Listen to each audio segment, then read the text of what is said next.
Bismillahirrahmanirrahim. Assalamualaikum warahmatullahi wabarakatuh dan salam sejahtera.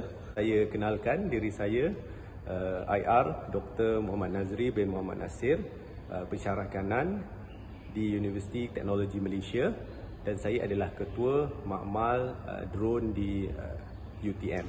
Okey, hari ini insya-Allah saya nak memperkenalkan kepada adik-adik semua mengenai multicopter. Bersama saya ini, saya ada sebuah multicopter yang mempunyai 4 buah propulsion system, okey, ataupun 4 buah motor dan 4 buah rotor ataupun propeller. Okey, mungkin di YouTube ataupun di luar sana kita boleh lihat ada juga yang mempunyai selain daripada 4 rotor. Helikopter mempunyai sebuah rotor. Okey, kita juga boleh lihat yang mempunyai 2 buah rotor, 2 propulsion system, hanya 2, kita panggilkan itu sebagai bicopter. Okey, ada juga yang mempunyai 3 propulsion system yang kita panggil sebagai tricopter. 4 seperti yang kita lihat di hadapan ini adalah quadcopter. Okey, selain itu kita ada juga yang mempunyai 6 dan juga 8. 6 kita panggilkan sebagai hexacopter dan 8 sebagai octocopter. Okey, dia bukan hanya terhad kepada 4 buah propulsion system sahaja. Okey, 4 buah rotor sahaja.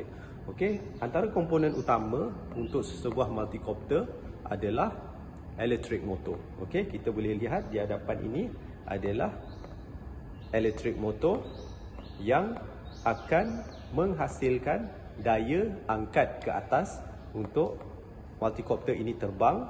So untuk sesebuah multicopter kita juga mempunyai bukan satu jenis propeller, kita mempunyai 2 buah propeller. Okey, sebuah propeller akan berpusing mengikut arah pusingan jam dan sebuah lagi yang akan berpusing melawan arah pusingan jam. Okey, so ada 2 jenis propeller. Okey, seterusnya kita boleh lihat bagaimanakah kaedah untuk kita mengklasifikasi sesebuah elektrik motor dan juga propeller. Okey, motor kita lihat di sini kita boleh klasifikasikannya melalui kV. Okey, so kV ini apabila kita memberi 1 volt electrical potential energy, berapakah pusingan propeller yang dapat dihasilkan. Okey, kalau kita lihat di sini propeller ini mampu menghasilkan 340 rpm. Okey, 340 rpm apabila saya memberi 1 volt potential energy, electrical potential energy. Okey, seterusnya cara kita mengklasifikasikan propeller ini adalah melalui diameter. Okey, diameter adalah panjang daripada hujung ke hujung adalah diameter, dan seterusnya adalah pitch angle, iaitu kecuraman bilah propeller ini. Okey, seterusnya kita boleh lihat di sini saya ada electronic speed controller atau yang ringkasnya kita panggil ESC.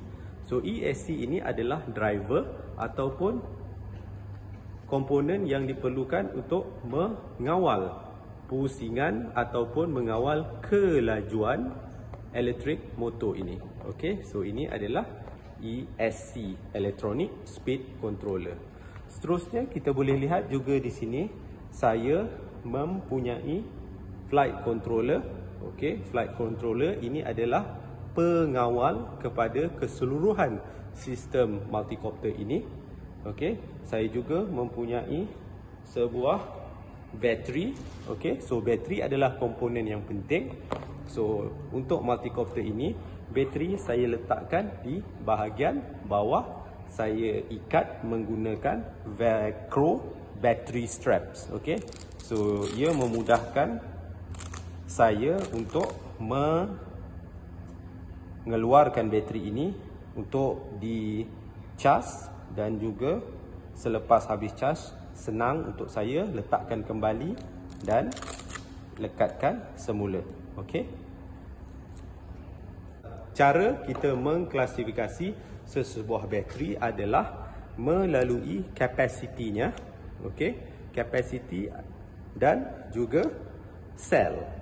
Okey, kalau lihat di sini, okey, saya mempunyai sebuah bateri yang kecil, okey, tapi bukan untuk multicopter yang jenis ini, untuk multicopter yang lebih kecil. Okey, saya ada 3 sel bateri, okey, yang kapasitinya kecil 850 mAh. So itu adalah 2 cara untuk kita mengklasifikasi sesebuah bateri. Okey, yang boleh lihat di hadapan ini di skrin adalah LiPo battery, lithium polymer battery. Okey, so ini adalah bateri. Okey, selain daripada itu, ini adalah satu contoh lain sesebuah bateri. Okey, ini adalah 4 sel bateri. Kita boleh lihat 1, 2, 3, 4. Okey, dan kapasitinya agak besar, 5200 mAh, dan ianya sesuai untuk multicopter yang besar seperti ini. Okey. Seterusnya, komponen yang paling penting sekali yang perlu kita lihat di sini adalah frame. Okey. Kalau tiada frame, kita tak ada tempat untuk kita letakkan komponen-komponen multicopter yang kita ada di hadapan ini. Okey. So, pemilihan frame ataupun rangka badan adalah penting. Okey, sesebuah frame untuk multicopter, pemilihannya juga bergantung kepada motor dan propeller yang digunakan. Ini diperlukan untuk memastikan apabila propeller berpusing, dia tidak akan tersangkut dengan komponen-komponen yang lain, terutamanya bateri dan bahagian badan multicopter ini. Okey, jadi panjang, okey, diameter kepada frame ini perlu disesuaikan dengan panjang propeller juga ataupun diameter propeller. Seterusnya, saya ingin menceritakan mengenai transmitter. Okey, kalau kita boleh lihat di sini, ini adalah sebuah handheld transmitter.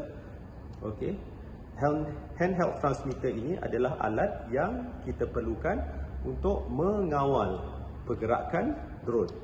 Okey, bagaimanakah cara untuk kita menggerakkan drone? Okey, mengawal kelajuan, memandu drone, semuanya tergantung kepada input-input yang kita berikan melalui handheld transmitter ini.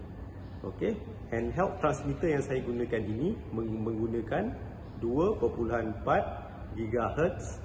Okey, so frekuensi band.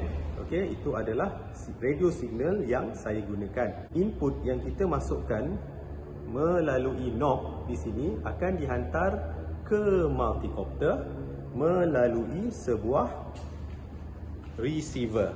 Okey, so kalau boleh lihat di sini, saya ada sebuah receiver.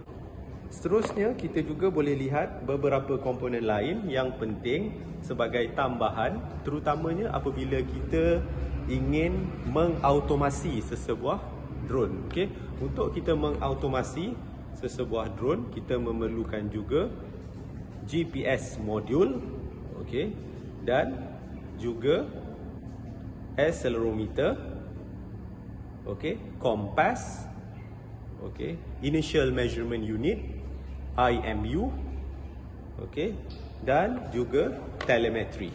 Okey, so itu adalah komponen-komponen tambahan yang kita perlukan untuk mengautomasi. Okey, automasi yang saya maksudkan di sini adalah terbang dengan sendiri tanpa kawalan daripada transmitter. Okey, itu adalah komponen tambahan. Tetapi kalau untuk terbang secara manual, okey, manual menggunakan transmitter, cukup sekadar kita mempunyai motor, propeller, bateri, gyroscope, okey, dan receiver. Itu sudah cukup.